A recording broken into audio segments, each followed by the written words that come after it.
Okay students, तो ठीक है भाई, स्टार्ट करते हैं। तो ये है आपके पास किरचॉफ्स लॉ। इसको एक बार आप दोबारा रिवीजन कर लो। देखो मैं सारा करवाता हूँ। कन्वैक्शन और रेडिएशन हमने देखा था। स्क्रीन शेयर हो चुका है बेटा, आप देखो चेक करो। वहीं पे ही होगा कहीं ना कहीं, क्योंकि स्क्रीन शेयर तो हो गई है। बिस्मित, आपको स्क्रीन दिख रही है?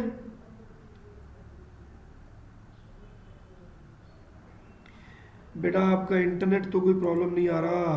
2 मिनट रुको जरा। ओके, तो सारी प्रॉब्लम्स हो गई हैं solve.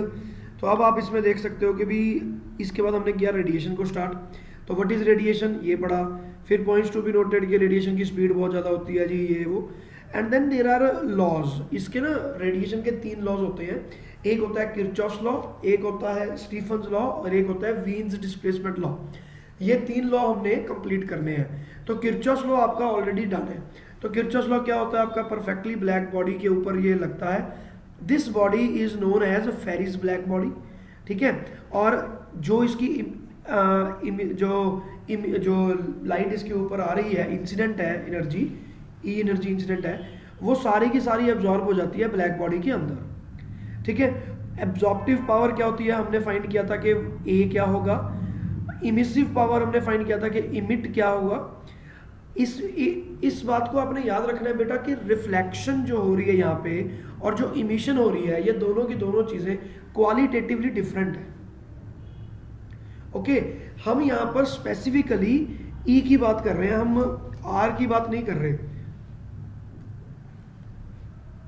Wait a minute.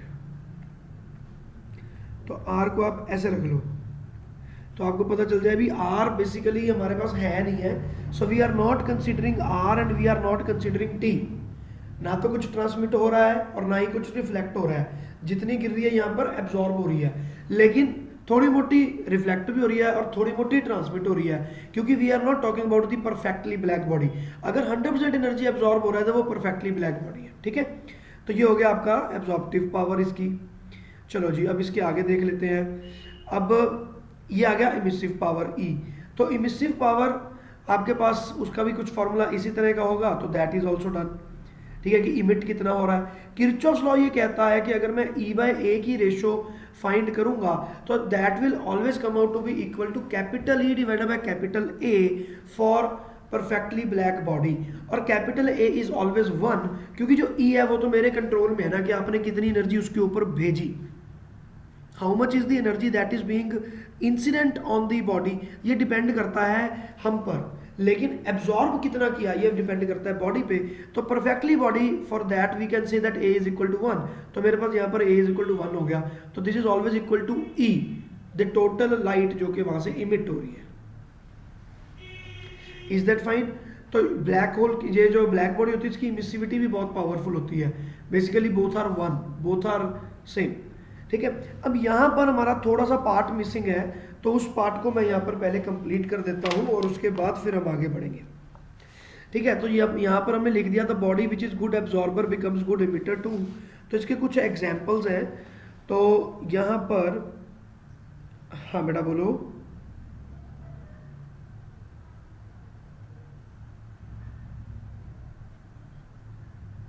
No no no no no no, ये डिपेंड करता है बेटा कि जैसे आप यूँ लगा लो कि कोई ब्लैक बॉडी है, ठीक है ना। तो अब उसके ऊपर जितनी भी लाइट पड़ रही है वो उसने 100% एब्जॉर्ब कर लेना है, तो वो 100% एब्जॉर्ब कर रहा है। लेकिन आपने क्या किया, आपने उसी चीज़ को ना नाइट में देखा, अंधेरे में आप उस चीज़ को देखने की कोशिश कर रहे हो, तो at that time you will distinctively see it कि यार ये है तो काले रंग की, लेकिन मुझे अलग से नजर आ रही है। उसका ब्लैकिश कलर और जो blackish colour of the night है वो क्वालिटेटिवली डिफरेंट होंगे। क्यों? क्योंकि यहाँ से कुछ चीज़ रेडिएट हो रही होगी, ठीक है। तो जो इमिसिविटी है that is not equal to 0। वो हम तब कहेंगे कि जब वो एब्जॉर्ब कर रहा है, at that time emissivity is never 0 actually, ठीक है ना। जैसे हमने पहले कहा था कि एवरी बॉडी इज इमिटिंग सम और the other energy at all the temperatures, तो emissivity is never 0. is that fine? ठीक है। अच्छा, अब इसका एक और एग्जांपल होता है ब्लैक बॉडी के। कोई भी हमारे पास ब्लैक बॉडी का एग्जांपल हमें नोन एग्जांपल नहीं है। तो sun is treated as,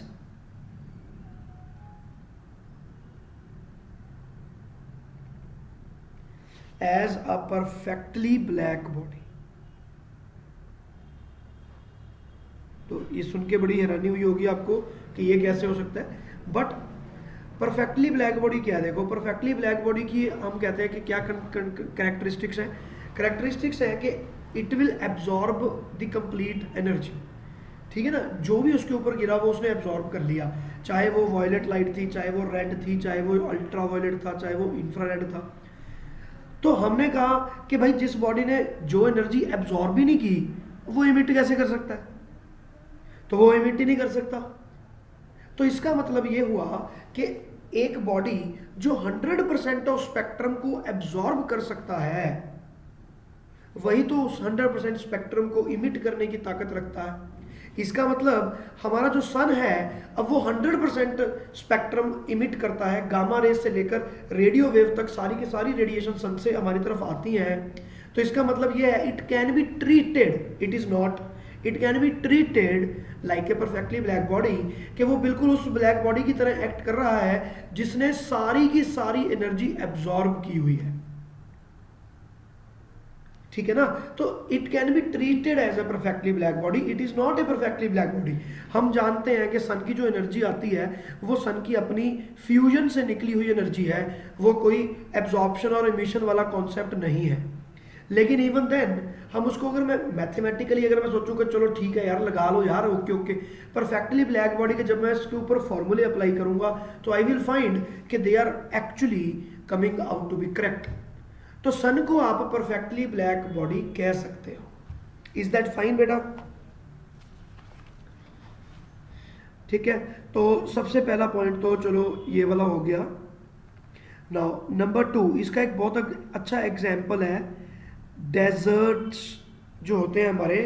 desert जो है they deserts are hot in day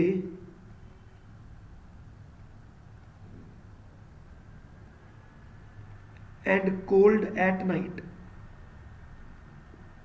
अब इसका क्या रीजन होता है कि मिट्टी जो है ये उसकी प्रॉपर्टी है रेगिस्तान वाली मिट्टी की कि जब उसके ऊपर हीट आएगी तो उसने एब्जॉर्प्शन उसकी बहुत ज़बरदस्त है, तो उसने एब्जॉर्ब कर लेनी है, जिसके कारण वहाँ पर गर्मी बहुत ज़्यादा होगी। तो दिन में रेगिस्तान में बहुत ज़्यादा टेम्परेचर चला जाता है, लेकिन अगर मैं रात की बात करूँ तो रातें वहाँ पर बहुत ज़्यादा ठंडी हो जाती हैं।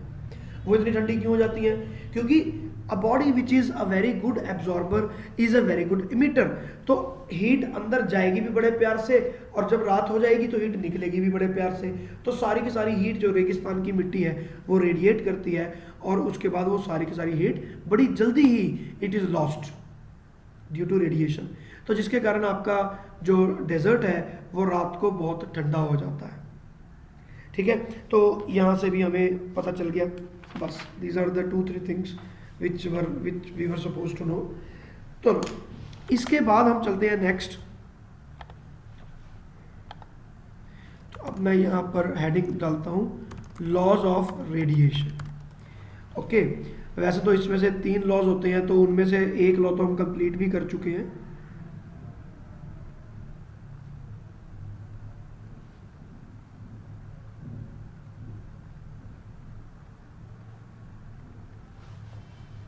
laws of radiation. So the first law is Kirchhoff's law.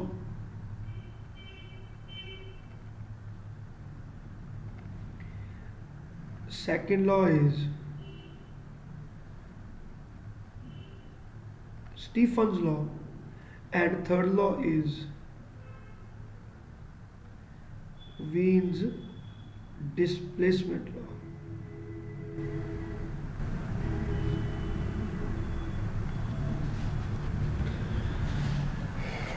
Wien's displacement law.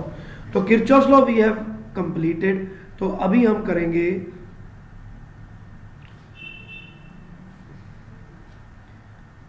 Stephen's law. Stefan's की स्पेलिंग गलत हो गई मेरे से।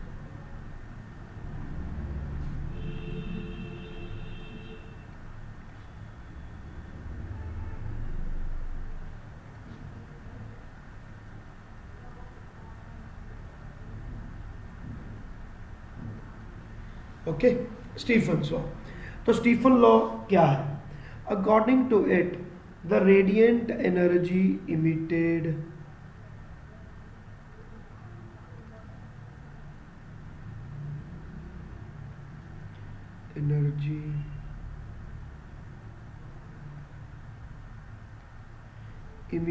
by a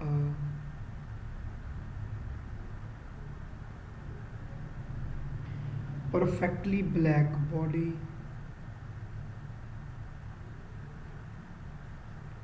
per unit area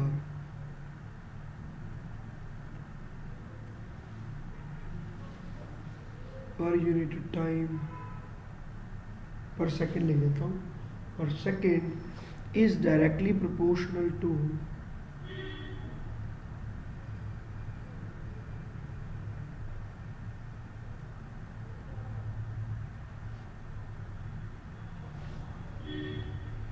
the fourth power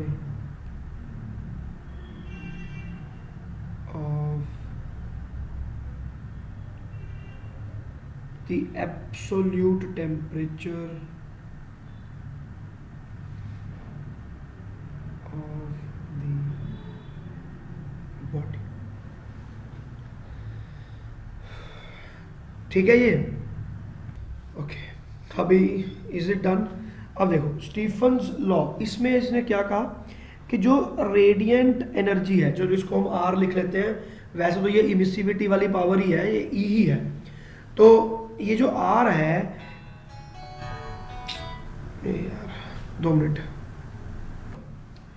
okay, तो द रेडिएंट एनर्जी इमिटेड पर यूनिट एरिया पर unit time is directly proportional to temperature की पावर 4. तो T की पावर 4 आएगा आपके पास. This will be the equation. और अगर मैं इसको कांस्टेंट यहाँ पर लेकर आऊँगा तो इसको लिखते हैं सिग्मा. तो sigma is known as a Stefan's constant. यहाँ पे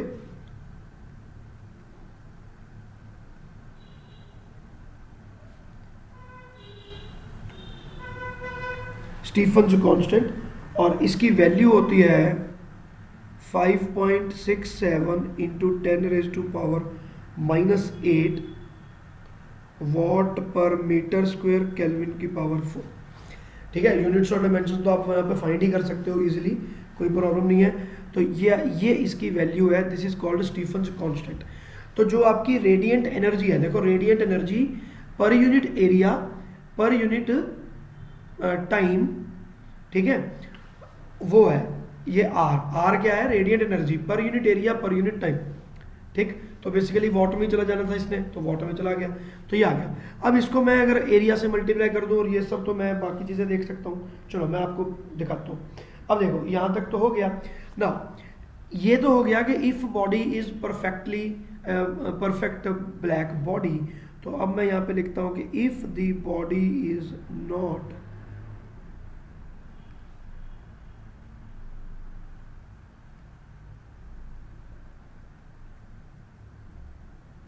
अगर वो परफेक्ट बॉडी नहीं है तो वो 100% रेडिएशन को इमिट नहीं कर सकती.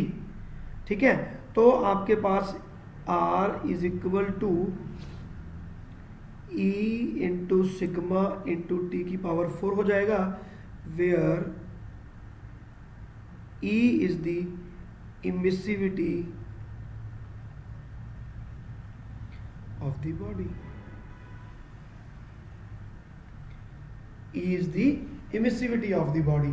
तो ये हो गया आपके पास R is equal to E into sigma into T की पावर 4. और ये तो radiant energy per unit area पर यूनिट टाइम है. तो मैं अब इसको पर एरिया से अगर मैं मल्टीप्लाई कर दूं कि मेरी बॉडी ये है, तो at that time you can find the complete power P. तो एनर्जी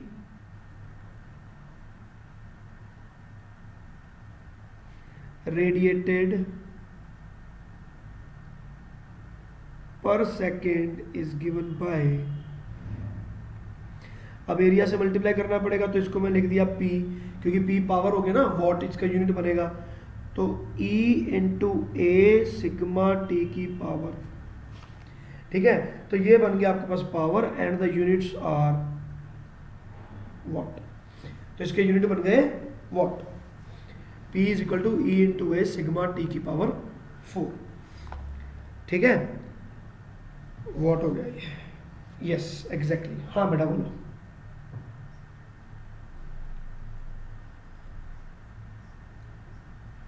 बेटा बिल्कुल ले सकते हो बेटा, ये बेसिकली ये काइंड ऑफ इमिसिविटी ही है, ठीक है ना। तो इमिसिविटी है कि आपने टोटल एनर्जी कितनी रेडिएट की, ये भी वही है, लेकिन ये एनर्जी नहीं है ना, ये पर सेकंड पर यूनिट एरिया है, जिसके कारण इसको एक अलग फॉर्मेशन हमने प्रोवाइड कर दी, क्योंकि ये तो इसका यूनिट्स अलग हो जाएंगे। इमिसिविटी तो टोटल एनर्जी फाइंड करने के काम आएगी ना, कि कितनी एनर्जी गई, है ना। तो इसका यूनिट, इसके यूनिट अलग होंगे और उसके यूनिट अलग होंगे, तो दोनों के यूनिट अलग होंगे, अदरवाइज है दोनों की दोनों इमिसिविटी ही। तो वो है इमिसिविटी की टोटल इमिसिविटी कितनी है, और ये है इमिसिविटी पर यूनिट एरिया कह सकते हो आप, ठीक है। तो ये आ गया आपके पास कि कितनी आपने पावर जो है उसको आपने रेडिएट किया जाउल्स में, आपके पास यहाँ पर पहुंच गया आंसर, जाउल पर सेकेंड, जूल पर सेकेंड कह लो, ये हो गया वाट। Is that fine.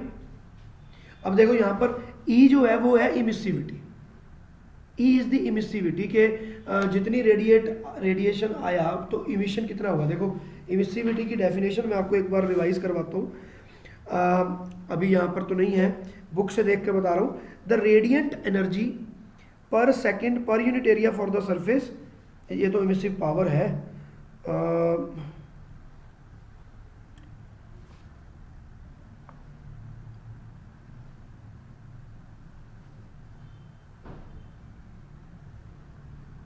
हाँ ठीक है, इसका भी यूनिट सेम है, ये इमिसिव पावर है बेटा, ठीक है। तो इमिसिविटी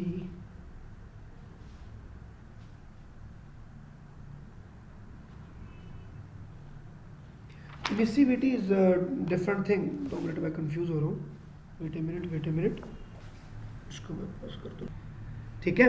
इसमें आप ये लगा लो कि जो आपके पास पहले इमिसिविटी हमने पढ़ी है, emissive power, it is about कि आपने टोटल एनर्जी जो आपने दी वो कितनी दी, ये भी वही चीज़ है, बट यहाँ पर कहा क्या गया, जैसे पहले वाला जो क्वेश्चन है, पहले वाला जो फॉर्मूला है, उसमें टेम्परेचर से कुछ भी चीज़ रिलेट नहीं की गई है ना, टेम्परेचर से रिलेट नहीं की गई। तो अब हमने इसको टेम्परेचर से रिलेट किया है कि आपकी जो टोटल पावर आएगी वो टेम्परेचर से कैसे रिलेटेड रहेगी, तो इट विल बी टेम्परेचर की पावर 4। तो अब मान लो मेरे पास कोई बॉडी है, अगर मैं उसकी टेम्परेचर को डबल कर देता हूँ तो उसकी जो इमिसिविटी है या जो उसकी रेडिएंट पावर जो ये है, इट विल बिकम 16 टाइम्स, ठीक है। तो ये टेम्परेचर के साथ में इसका रिलेशन है। इज दैट फाइन बेटा।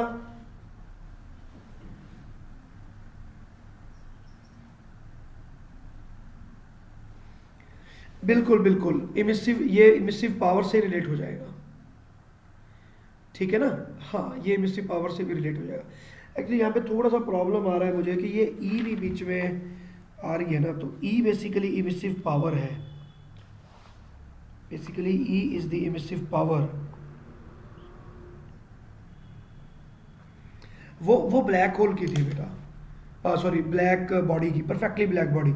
ये परफेक्टली ब्लैक बॉडी की नहीं हो तो भी ये ई तो ई रहेगा ना, बट इस ई के और इस पी के यूनिट्स ऑलमोस्ट मैच कर रहे हैं। हाँ बिल्कुल, यहाँ पर देखो आप यूनिट एंड डायमेंशन यूज करके हम कंक्लूजन पर पहुंचते हैं। सिग्मा देखो आप, सिग्मा का क्या यूनिट है, वॉट पर मीटर स्क्वायर टी के की पावर 4। तो ये रहा के की पावर 4 यहाँ से कटेगा और मीटर स्क्वायर यहाँ से कटेगा, तो ये सिर्फ आपके पास वॉट ही बचेगा, ठीक है ना। तो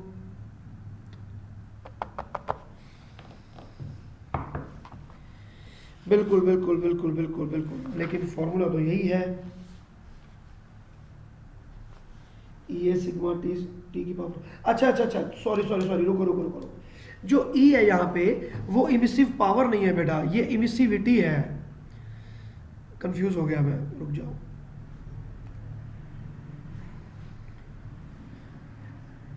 नहीं नहीं, capital E is the emissive power of black body, perfectly black body. जो ग्रे बॉडी होगी उसको स्मॉल ई से लिखा जाएगा, लेकिन यहाँ पर ई इज द इमिसिविटी।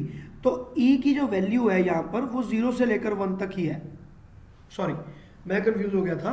ये इमिसिविटी है, इमिसिविटी इज द रेशियो, मैंने आपको बताया नहीं था कि कितनी इमिट हो रही है, ratio of the energy that is being emitted to the total incident power on it. हमने किया तो था ये कहीं यार, मेरे को याद आ रहा है।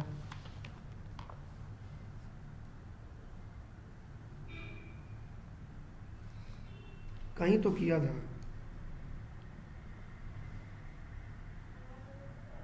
जैसे एब्जॉर्प्टिव पावर उसने लिखा है, तो it was the energy absorbed by the body to the total energy that is incident on the body. ठीक है, तो उसी प्रकार है ये। तो ई आपके पास रेशियो में आएगा, तो ई की वैल्यू आएगी 0 to 1।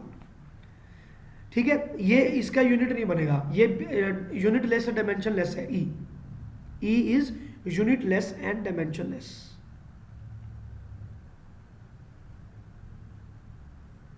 कंफ्यूज हो गया मैं ना एक्चुअली, थोड़ा उसके कारण प्रॉब्लम हो गया। But anyways, E is unit less and dimension less, तो आपका पावर का फार्मूला बन गया E into A sigma T की पावर 4। बेटा इज एवरीथिंग राइट नाउ? अब बताओ अगर कोई डाउट है तो।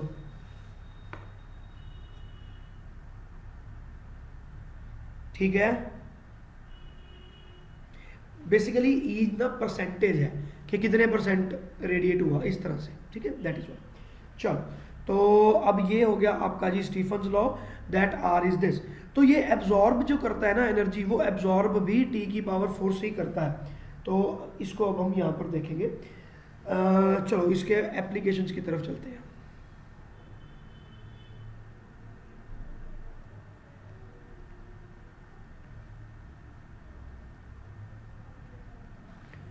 Points to be noted. तो सबसे पहला पॉइंट आपके पास जो है वो है cooling bye radiation.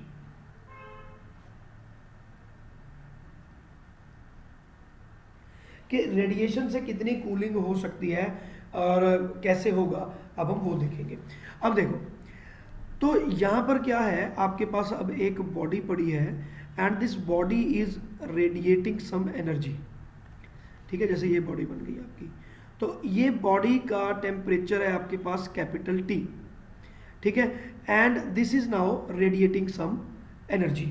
Temperature T है, तो यहाँ से इसकी कुछ रेडिएशन जा रही है। तो ये रेडिएशन से जो एनर्जी है वो वेस्ट हो रही है, the body is cooling down. But जो आपका एनवायरनमेंट है वो ऑलरेडी किसी एक टेम्परेचर पर यहाँ पर है, और वो टेम्परेचर है T0। तो environment is also losing the energy by radiation. तो ये बॉडी जो है it is now gaining some energy. ठीक है, तो वो एनर्जी गेन कितनी कर रहा है, अब उसको भी हम देखेंगे। तो सबसे पहले हमने कर दिया लेट अस से P1। तो P1 is equal to E A sigma T की पावर 4 एंड P2 जो उसने एब्जॉर्ब की that will be given by this. तो this much is the energy that will be incident on it. तो ये तो हो गया एनर्जी रिलीज्ड,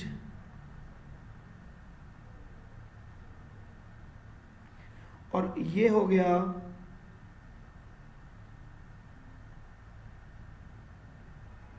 एक तरह से एनर्जी एब्जॉर्ब्ड। तो उसका जो नेट रेट ऑफ कूलिंग होगा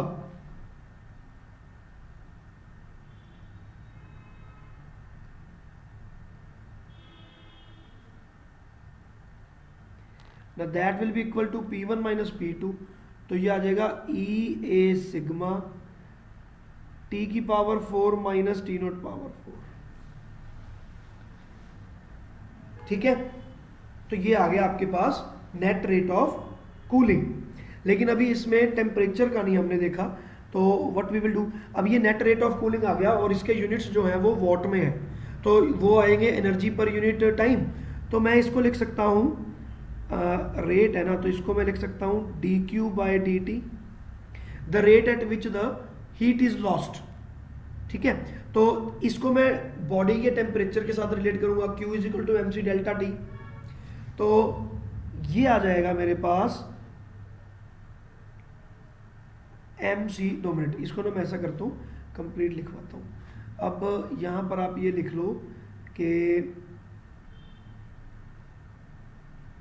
we know that Q delta Q is equal to M C delta T, और यहाँ पर कैपिटल टी टेम्परेचर है। तो इसको अगर मैं रेट में कन्वर्ट करूँगा विद रिस्पेक्ट टू टाइम, तो ये मेरे पास बन गया M C.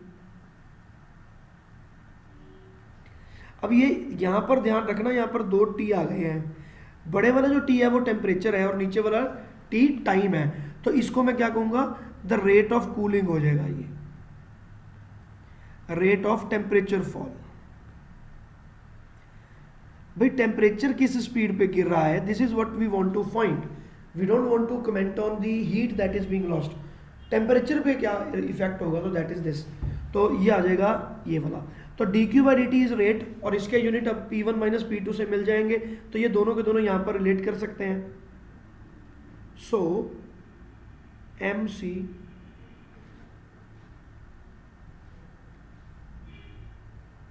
D T by D T rate of cooling will be equal to E A sigma T की पावर 4 माइनस टी नॉट की पावर 4, ठीक है। और यहां से मैं D T by D T find कर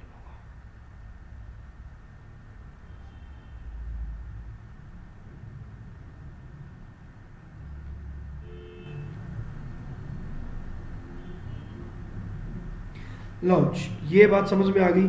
फॉर्मूला आपको याद करने की ज़रूरत नहीं है, simple, this is just a conclusion, इसलिए मैंने इसको बॉक्स में बंद कर दिया, but otherwise you need not to remember this formula, it's just like that only, ठीक है ना।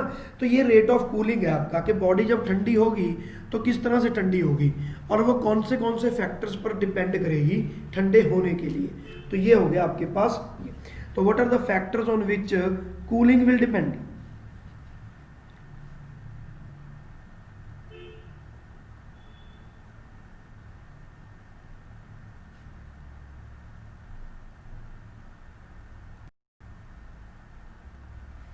तो सबसे पहले तो यहाँ पर ई लिखा हुआ है, ठीक है ना, तो ये आ गया nature of the radiating surface,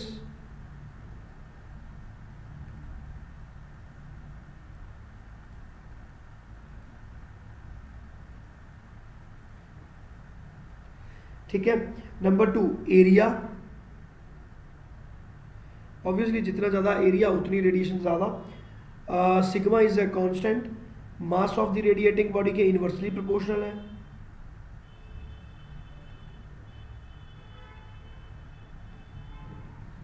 obviously जितना मास कम होगा उतनी उसके पास हीट कम होगी, अदरवाइज उतना इसके पास हीट ज़्यादा हो गया। Inversely proportional to specific heat, जितनी स्पेसिफिक हीट ज़्यादा टेम्परेचर के अंदर वेरिएशन उतनी ज़्यादा डिफिकल्ट हो जाती है। मैंने आपको वाटर का एग्जांपल दिया था तब, ठीक है ना। पॉइंट नंबर 5, और किस पे डिपेंड करेगा, temperature of the radiating body,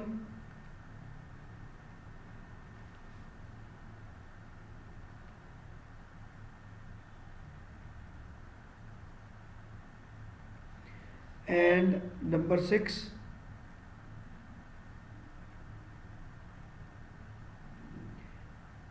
temperature of,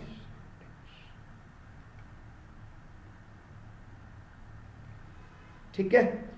ये हो गया जी आपके पास temperature of the radiating body, temperature of the surroundings. तो ये हो गया आपका रेट ऑफ कूलिंग। बेटा कोई डाउट?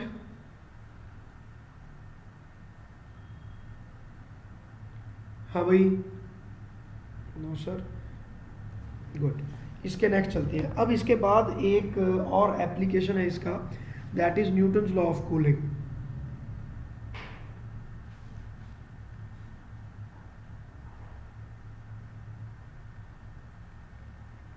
अभी न्यूटन भाई साहब को तो भूल ही गए थे।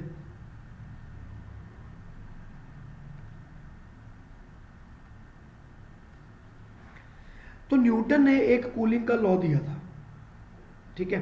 तो हम देखना चाहते हैं कि क्या वो लॉ करेक्ट है।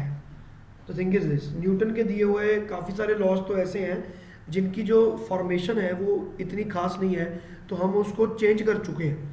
हम कहते हैं कि यार इसको ऐसे नहीं, ऐसे बोले तो ज़्यादा ईजी है, लेकिन न्यूटन की जो लॉज गिवन है वो गलत नहीं है।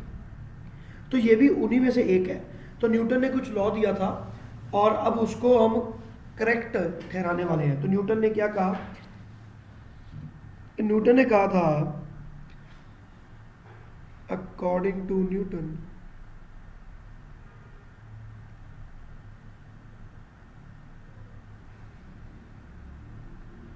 The rate of cooling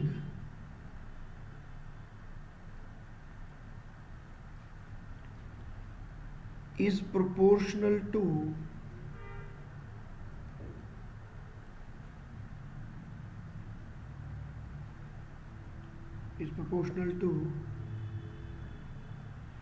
the temperature difference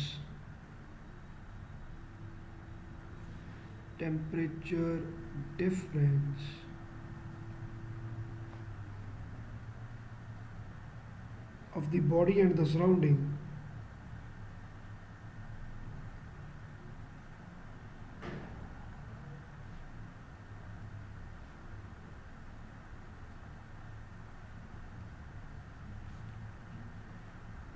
provided the difference is not much। ठीक है जी। तो न्यूटन ने ये कहा कि अगर कोई बॉडी ठंडी हो रही है तो rate of cooling is directly proportional to the difference of the temperature between the body and the surrounding. लेकिन हमने जो अभी लॉ किया है तो स्टीफन्स लॉ तो ये है, तो रेट ऑफ कूलिंग एक्चुअली में टी की पावर 4 माइनस टी नॉट की पावर 4 आ रहा है। तो न्यूटन ने बोला कि नहीं, it will be directly proportional to the difference between them, T minus T naught. तो टी माइनस टी नॉट तो नहीं आ रहा ये, तो टी माइनस टी नॉट के तो अगेंस्ट हो गया, तो न्यूटन का लॉ जो है वो गलत हो सकता है। तो हमें यहाँ पर वेरीफाई तो करना पड़ेगा। तो वेरीफाई अगर हमने यहाँ पर किया तो हमने उसके ऊपर कंडीशन लगाई that the delta T is not much. ठीक है, तो अब हम इसी इक्वेशन के अंदर वैल्यूज पुट करेंगे। कुछ कैसे वैल्यू पुट करेंगे, तो मान लेते हैं कि लेट अस से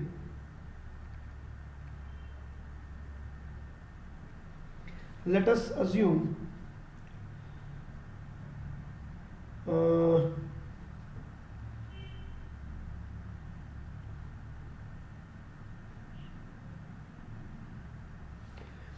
us assume the temperature of surroundings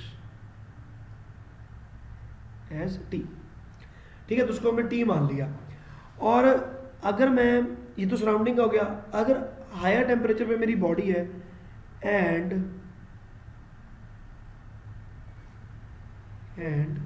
the temperature of the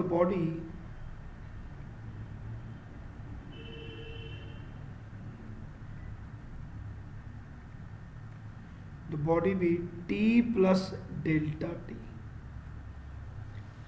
ठीक है, तो बॉडी का टेम्परेचर थोड़ा सा ज़्यादा है और जो सराउंडिंग है मुझे, अच्छा हम कूलिंग कर रहे हैं ना, हाँ कूलिंग में तो बॉडी ज़्यादा गर्म चाहिए ना, तो ठीक है ना, तो टी प्लस डेल्टा टी आएगा। तो बॉडी थोड़ी ज़्यादा टेम्परेचर पे है और सराउंडिंग टेम्परेचर पे कम है, तो डेल्टा टी का ही फ़र्क है, बहुत ज़्यादा फ़र्क नहीं है। अब हम रेट ऑफ कूलिंग फाइंड करने वाले हैं।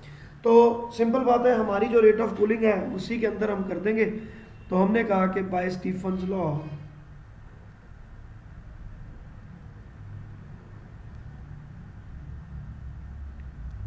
टी प्लस डेल्टा टी, बेटा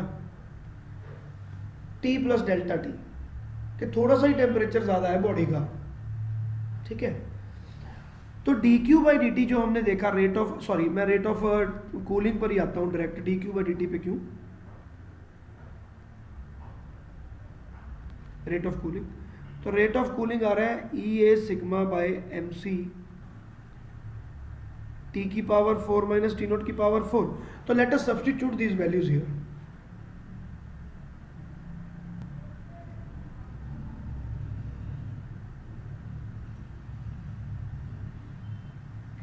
और t की पावर 4 की जगह पे मैं लिख दूंगा ये हो गया।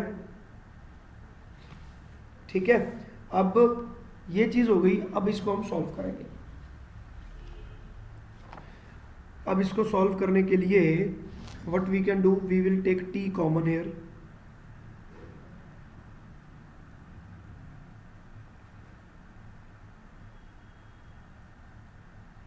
t की पावर 4 कॉमन ले लो, ब्रैकेट में बत्ती लगाओ आप। तो यहां से t की पावर 4 कॉमन हो गया, 1 plus delta T by T की पावर 4 माइनस 1। ठीक है, ठीक है। और अब देखो यहाँ पे, अब इसको कहते हैं फिजिक्स, जो चालाकी करते हैं हम। अब ये डेल्टा टी आ गया, अब मैं आपको ये भी कह सकता हूँ कि delta T is tending to zero और डिवाइडेड बाई टी, तो आप इसको निगलेक्ट कर दो। अगर आप इसको निगलेक्ट कर दोगे तो 1 की पावर 4 इज 1 और 1 minus 1 will be equal to zero, तो आपका आंसर जीरो आ जाएगा। तो मैं अब इसको निगलेक्ट नहीं करूँगा, मैं कहूँगा कि नहीं नहीं नहीं निगलेक्ट नहीं करना, जीरो हो जाएगा। तो अब मैं क्या करूँगा, इस पे मैथमेटिक्स की एक और टेक्निक लगा दूंगा। कौन सी? Binomial theorem. लिमिट तो लगी नहीं तो बाइनोमियल थ्योरम लगा दो। अब मैं यहाँ पे 4 से मल्टीप्लाई कर दूंगा। बाइनोमियल थ्योरम आपको मैंने बताया हुआ है कि 1 plus X raise to the power n, if x is less than 1 it is equal to 1 plus N X. तो मैंने यहाँ पर वैल्यू पुट कर दी, तो ये आ गया E A sigma upon M C T की पावर 4। हाँ बेटा बोलो।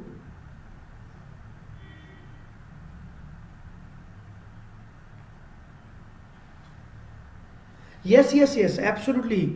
तो आप जब फिजिक्स में कुछ करोगे तो वो प्रैक्टिकली तो करेक्ट होगा ही, अदरवाइज तो प्रैक्टिकल तो फेल हो गया, फिर क्या फायदा हुआ। तो आपकी बात गलत नहीं है, हम कर सकते हैं उसको, आप टेंडिंग टू जीरो कह सकते हो, क्योंकि डेल्टा टी आपका टेंडिंग टू जीरो हो गया तो फिर तो बिल्कुल जीरो हो ही गया।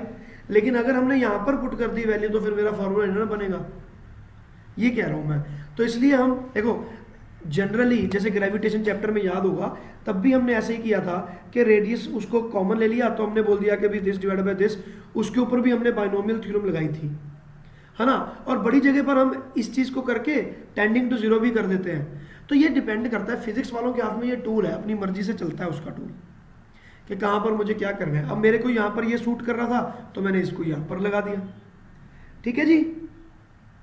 सो ये आ गया equal to E A sigma by M C, और ये टी से टी कट जाएगा तो 4 इंटू टी की क्यूब कर लो, और यहाँ पर आ गया आपका delta T. Is that fine? यहाँ तक आ गया भाई, ठीक है। तो अब भाई न्यूटन गलत तो था नहीं, तो न्यूटन तो कभी गलत होता है नहीं है। तो रेट ऑफ कूलिंग जो आ गया,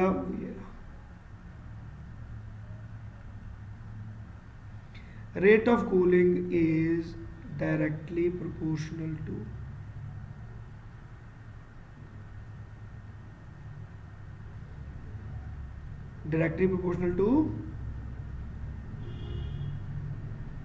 डेल्टा टी या फिर टेम्परेचर डिफरेंस। लॉज। तो ये हो गया आपका न्यूटन्स लॉ ऑफ कूलिंग को प्रूफ करना। कई बार ऐसी क्वेश्चन आता है कि न्यूटन्स लॉ ऑफ कूलिंग क्या है, उसको प्रूफ करो, तो ये इस तरह से चीज आती है, ठीक है। बाकी चीजें हमें करने की जरूरत नहीं है इसमें से। Now there is one last thing left and that is, लो जी, तो थर्ड पार्ट पे चलते हैं। And third part is the temperature of sun. Sun का टेम्परेचर कितना है, अब हम ये चीज़ फाइंड करना चाहते हैं, ठीक है। तो अभी हमने कंडीशन लगाई कि सन को आप परफेक्टली ब्लैक बॉडी मान सकते हो, तो मान लेते हैं। तो फिर आप स्टीफन्स लॉ उसके अप्लाई करके उसको परफेक्टली ब्लैक बॉडी लेके ई को 1 पुट करके आपका आंसर आना चाहिए। तो लेट अस सी कि मेरे पास यहाँ पर क्या आता है, ठीक है। 2 मिनट एक बार मुझे देख लेने दो कि इसमें somethings have to be given here. Yes, S is given to you. Okay, देखो, तो अब यहाँ पर टेम्परेचर ऑफ सन मैं देखना चाहता हूँ, तो कैसे हम यूज़ करेंगे। तो यूज़ तो हम स्टीफन्स लॉ ही करेंगे।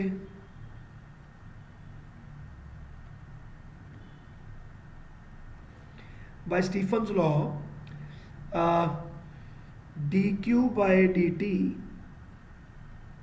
Is equal to E A sigma T की पावर 4 माइनस टी डॉट की पावर 4।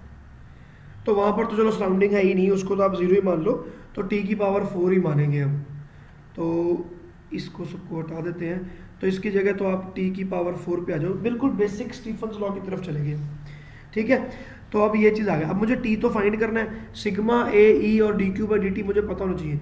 तो D Q by D T कहाँ से पता होगा? The energy that is being radiated by the sun. ये कैसे हम फाइंड करेंगे? तो ये हम फाइंड करते हैं हमारे सन की यहाँ पर एनर्जी कितनी आ रही है उससे। तो उससे हम देखते हैं कि पर यूनिट एरिया आपके पास एनर्जी कितनी आई। तो सबसे पहले हम देखेंगे there is a variable that is called the solar constant. तो अब अगर हमें नहीं पता, even then we will write we know. Okay, solar constant is, ना दिस इज गिवन बाय कि जो भी सन की पूरी पावर है 4πr², ठीक है ना, 4πr² हो गया कि बिल्कुल ही कम भी उसकी, चलो आप ऐसे करो, इसको डायरेक्ट ही लिख लो। तो ये जो पावर होती है ना, ये आती है आपकी 1.4 किलोवाट पर मीटर स्क्वायर, ठीक है ना। So this much is the energy that is reaching the earth. तो पर मीटर स्क्वायर पे आपकी 1.4 किलोवाट एनर्जी है सन की तरफ से, जो हमें हर बंदे को मिल रही है यहाँ पे, ठीक है जी। तो ये हो गया आपका एस। तो वाट पर मीटर है और सिग्मा ये है, 2 मिनट एक बार देख लें, 2 की पावर 4। ओहो, ये तो बड़ा कंफ्यूज कर रहा है। ओके, तो ये आपका सोलर कांस्टेंट आ गया, और मुझे फाइंड करना है dq/dt।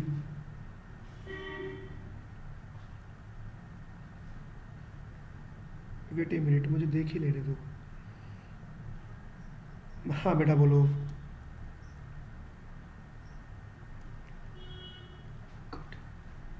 हाँ,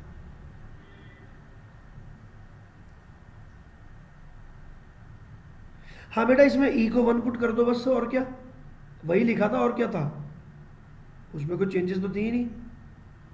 हाँ हाँ बिल्कुल बिल्कुल बिल्कुल, ये रहा यहाँ पर ई, ये वाला, ठीक है ना, वो करेंगे, बिल्कुल करेंगे, देखो आप बिल्कुल करेंगे।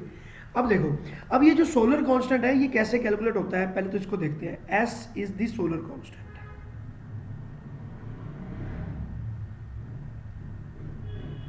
Now this is equal to जो भी टोटल पावर आपके सन ने रेडिएट की divided by the total surface area of the sphere, जहां पर उनकी जो एनर्जी है वो डिवाइड हो गई। तो सिंपल बात है, सन की जो एनर्जी है वो चारों तरफ जा रही है, तो हमारी अर्थ एक बहुत छोटा सा एरिया कंज्यूम करती है, अदरवाइज बहुत बड़े वाले वॉल्यूम के अंदर उनकी सारी एनर्जी वेस्ट हो रही है। तो P is the total energy जो यहाँ से जा रही है divided by 4πr²। Intensity find करने वाला तरीका है ये, ठीक है। और जो पावर जो रेडिएट हो रहा है ये पर यूनिट सेकंड है, पर सेकंड, तो वो तो यही वाला आ गया। तो ये पूरी की पूरी चीज को मैं उठाकर यहां पर लिख सकता हूं। तो no no no no, orbit का ये रहा आपका सन, और ये रही आपकी अर्थ, और ये जो डिस्टेंस है, this distance is taken as small R. समझ गए क्या लिया है भाई? सन ने जितनी एनर्जी थी वो सारी की सारी रेडिएट कर दी सब जगह पे, लेकिन हमारी अर्थ यहाँ पड़ी है, तो अर्थ के ऊपर कितनी लाइट आ रही है अब हम वो देखने वाले हैं, ठीक है। तो पावर ये आ गया, तो पावर जो रेडिएट की अब वो क्या आया, E sigma T⁴ divided by, इसको हमने ऐसे लिख लिया। अब E को तो मैं लिख दूंगा 1, ठीक है। जो A है, A इज द एरिया। अगर मैं टोटल सन का एरिया ले लूंगा तो उसका मतलब तो हो जाएगा कि पूरे का पूरा जो टोटल जो वहां पे रेडिएशन हो रही है तो वो मिल जाएगी, तो मुझे वो लेनी पड़ेगी। तो ये आ जाएगा 4π × R²। ये आ गया the area of the sun, surface area of the sun. Is that fine? Sigma आ गया हमारा स्टीफन कांस्टेंट, T⁴ लगा दी जो कि वेरिएबल है, तो 4π से 4π कट गया, तो आपके पास ये बन गया sigma R² by small r² into T⁴। So this is the solar constant S। ये बात होगी बेटा, देखो भाई आपको एनर्जी कितनी आ रही है हमें वो चीज़ पता चल गई, ठीक है। ये पावर का यूनिट क्या था, पावर का यूनिट था हमारा वॉट में, तो जूल्स पर सेकेंड, और ये आ गया पर मीटर स्क्वायर, ठीक है। तो ये हो गया वॉट पर मीटर स्क्वायर, तो वॉट पर मीटर स्क्वायर सोलर कांस्टेंट की वैल्यू हमें पता होती है 1.4, तो मैं यहाँ पर इसको सब्स्टिट्यूट कर दूंगा 1.4, तो ये भी पता है, सारे के सारे वेरिएबल पुट कर दो और टी फाइंड कर लो।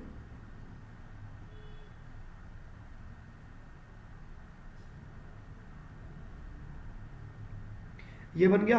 अब s की पावर वैल्यू हो गई 1.4 और ये किलो में है तो 1000 से मल्टीप्लाई भी करना पड़ेगा, इनटू स्मॉल r। तो स्मॉल r का जो डिस्टेंस है that you have to take as kilometres. तो ये किलोमीटर है तो इसको भाई मीटर में भी बनाना पड़ेगा, ठीक है। तो ये r की होगी स्क्वायर डिवाइडेड बाय सिग्मा,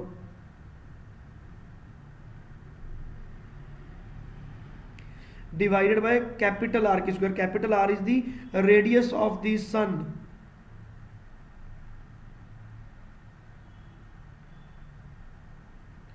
तो radius of the sun is 7 lakh kilometre, 7 lakh kilometre radius of sun, okay. And radius of earth is 6000 kilometres और ये है 7 lakh kilometre radius of sun, ठीक है जी। चलो ये वैल्यू को जब मैं फाइंड करूंगा तो मेरे पास यहाँ पर जो टेम्परेचर की वैल्यू आ रही है as written in the book, it is coming out to be 5800 kelvin which can be set to be approximately equal to 6000 kelvin. तो जो आपकी अजम्पशन है कि sun can be treated as a black hole, वो कितनी सही है और कितनी गलत है आपको यहाँ पर पता चल रही है, ठीक है ना। कि ऑलमोस्ट आप उसको परफेक्टली ब्लैक बॉडी कह सकते हो, there is no problem in that. हाँ भाई ये चीज क्लियर हो गई।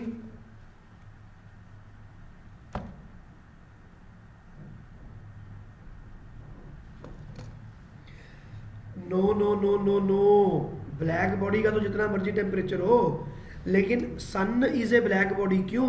क्योंकि सन का टेम्परेचर एक्सपेरिमेंटली हमें पता है कि 6000 केल्विन होता है और हमने ई की वैल्यू को 1 पुट किया है, ठीक है ना, by taking this assumption that sun is a black body. यहां पर हमने अजम्पशन लिया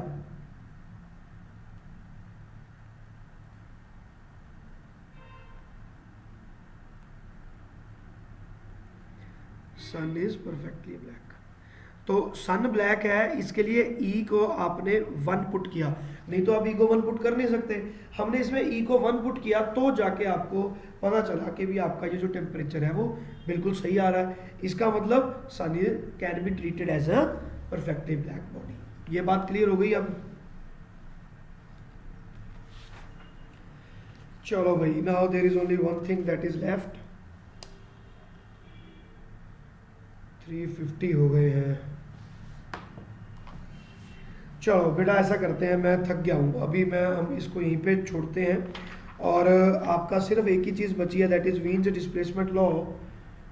तो वीन्स डिस्प्लेसमेंट लॉ तो बहुत ही छोटा है, चलो मैं अभी करवा ही देता हूँ यार, मारो गोली। चलो जी, तो वीन्स डिस्प्लेसमेंट लॉ कर लेते हैं। It's very small.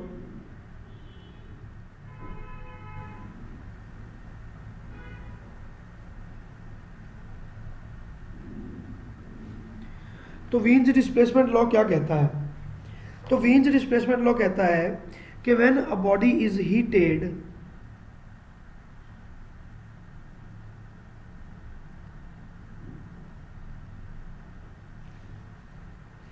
it emits radiation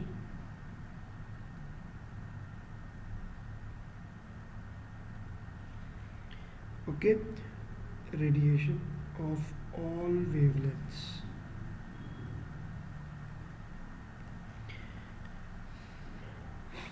ठीक है, देखो पहली कंडीशन है कि आपने एक बॉडी को गर्म किया, गर्म करके उसमें से सारी रेडिएशंस इमिट होंगी। रेडिएशन वो इमिट होगी जो उसने कभी ना कभी एब्जॉर्ब की होगी। तो फिलहाल हम अजम्पशन लगा लेते हैं कि हमारे पास बॉडीज हैं, जो माउस, मेरे पास ये माउस पड़ा है, तो ये माउस जो है अब इसने सारी एनर्जी एब्जॉर्ब की हुई है, तरह तरह की एनर्जी एब्जॉर्ब की हुई। जब मैं इसको हीटअप करूंगा तो इसमें से सारी एनर्जी रेडिएट हो जाएगी। लेकिन जो इसमें एनर्जी कम है, जैसे कि मान लो यूवी रेज, तो यूवी रेज तो हमारी ओजोन ने ही खत्म कर दी।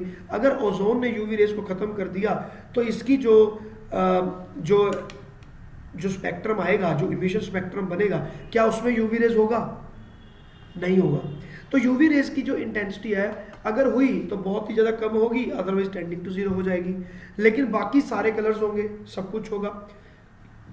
तो मैं ये लिख सकता हूँ safely that a body when it is heated it emits all the wavelengths but the intensities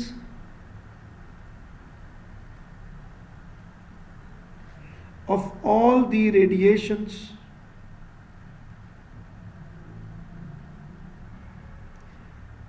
is always different। जो भी आपकी होगी उन सब की इंटेंसिटी जो है वो अलग अलग होगी। हम कहेंगे कि जैसे इसमें से रेड लाइट ज़्यादा निकल रही है जी, यूवी रेज कम निकल रही हैं, माइक्रोवेव भी निकल रही हैं लेकिन बड़ी कम है, तो एक स्पेक्ट्रम टाइप बनेगा कि एक पैराबोला टाइप ऐसे ग्राफ बन जाएगा आपका, पैराबोला नहीं, प्रोबेबिलिटी टाइप, कि ये वाली इंटेंसिटी सबसे ज़्यादा है, बाकी इंटेंसिटी है लेकिन बड़ी कम है, टेंडिंग टू जीरो है, लाइक दैट। तो ये जो होता है ये हर किसी के साथ होगा। तो वीन्स डिस्प्लेसमेंट लॉ ये कहता है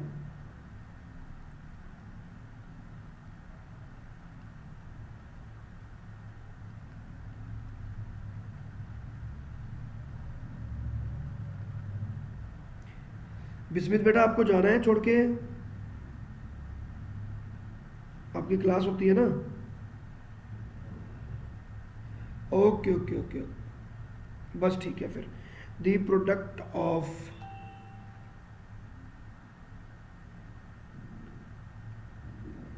wavelength and the temperature is always constant। तो उसने बोला कि जो मैक्सिमम इंटेंसिटी, 2 मिनट मैंने गलत कर दिया, रुक जाओ। According to Wien's displacement the product of the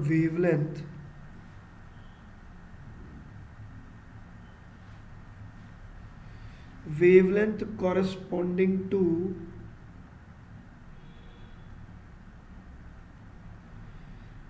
the radiation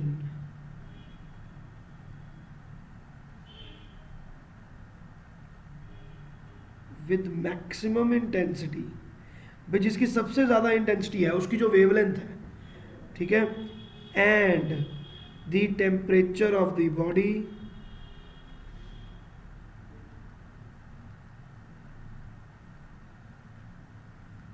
is constant.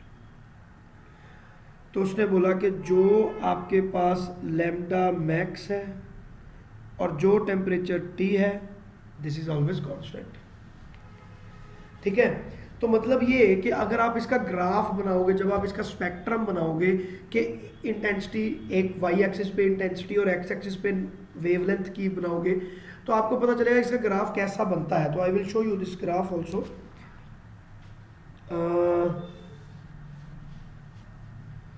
एक तरह से इस तरह का ग्राफ बनेगा ये,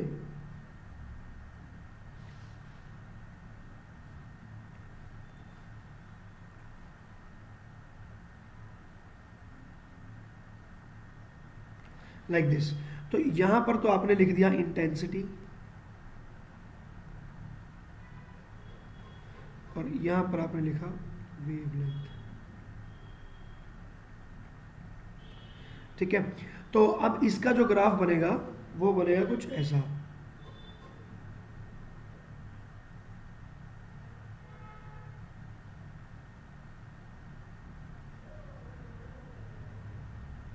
लाइक दिस। ठीक है, तो इसको आप ना डाउन नीचे लेके जा सकते हो, लाइक दिस। कहने का अर्थ है कि आपकी वेवलेंथ जो है, अब आपको देखना है वेवलेंथ और आपने देखना है कि इंटेंसिटी किसकी ज़्यादा है। तो एक ऐसा पॉइंट आएगा जहां पर आपको मैक्सिमम इंटेंसिटी मिल रही है, ठीक है ना? तो ये वाले पॉइंट पे आपको मैक्सिमम इंटेंसिटी इसकी मिली।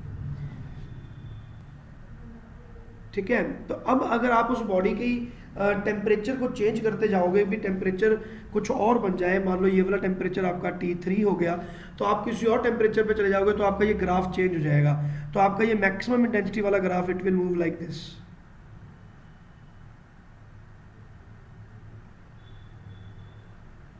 Like this. तो ये नीचे चला गया।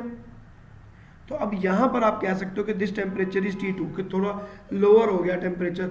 टेम्परेचर के चेंज होते ही आपकी जो मैक्सिमम इंटेंसिटी थी वो शिफ्ट हो गई।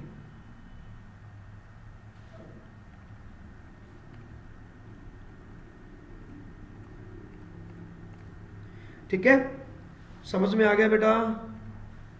तो वेवलेंथ पहले आपकी थी मान लो λ3 और यहाँ पर थी λ2, तो λ2 पर टेम्परेचर T2 है, तो अभी हमें 1 पर जाने की ज़रूरत नहीं है, आप इसको 1 और 2 ही कर लो।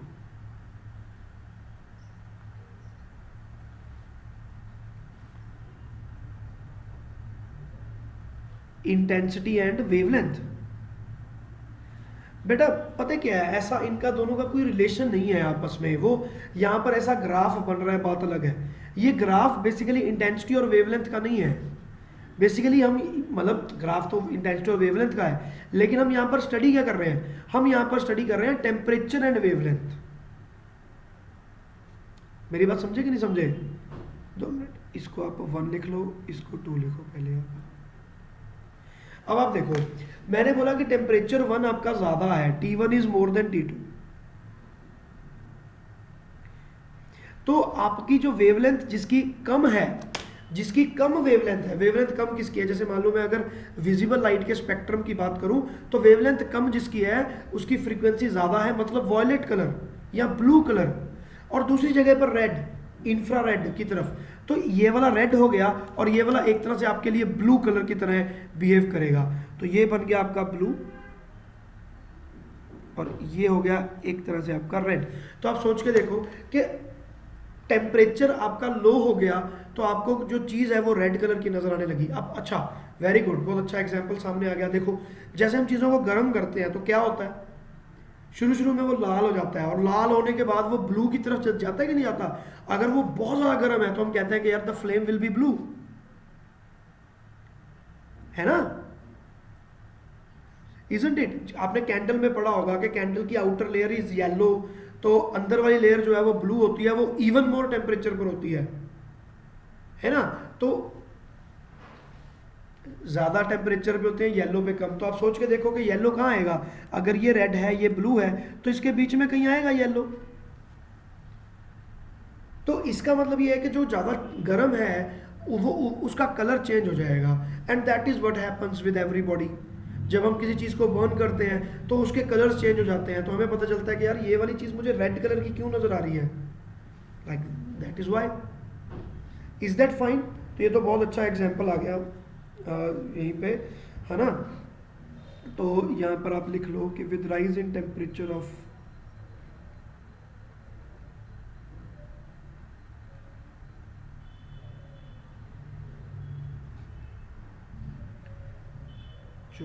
the body or the metal changes color from red to yellow and then to blue, ठीक है ना। जब टेम्परेचर इंक्रीज हो रहा है तो उसकी और कलर्स जो है वो चेंज हो रहे हैं। तो ये है आपके पास Wien's displacement law, nothing is there, कुछ भी नहीं, बस हो गया खत्म। तो देयर इज नथिंग हियर। तो मैं आपको डीपीपी शेयर कर दूंगा, उसमें आपको पता चल जाएगा किस तरह के क्वेश्चंस होंगे, आप वो एक बार देख लेना। और क्वेश्चंस इसमें कुछ ज़्यादा नहीं बनते, ज़्यादातर क्वेश्चन यही बनता है कि व्हाट इज वीन्स डिस्प्लेसमेंट लॉ।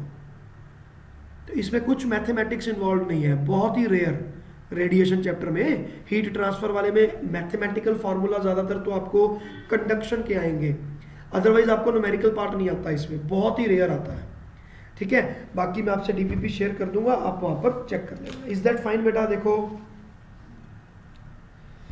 चलो बेटा, मैं बहुत थक गया हूँ और मेरे टाइम भी हो गया, 4 बज गए हैं, तो we will do it next class, okay.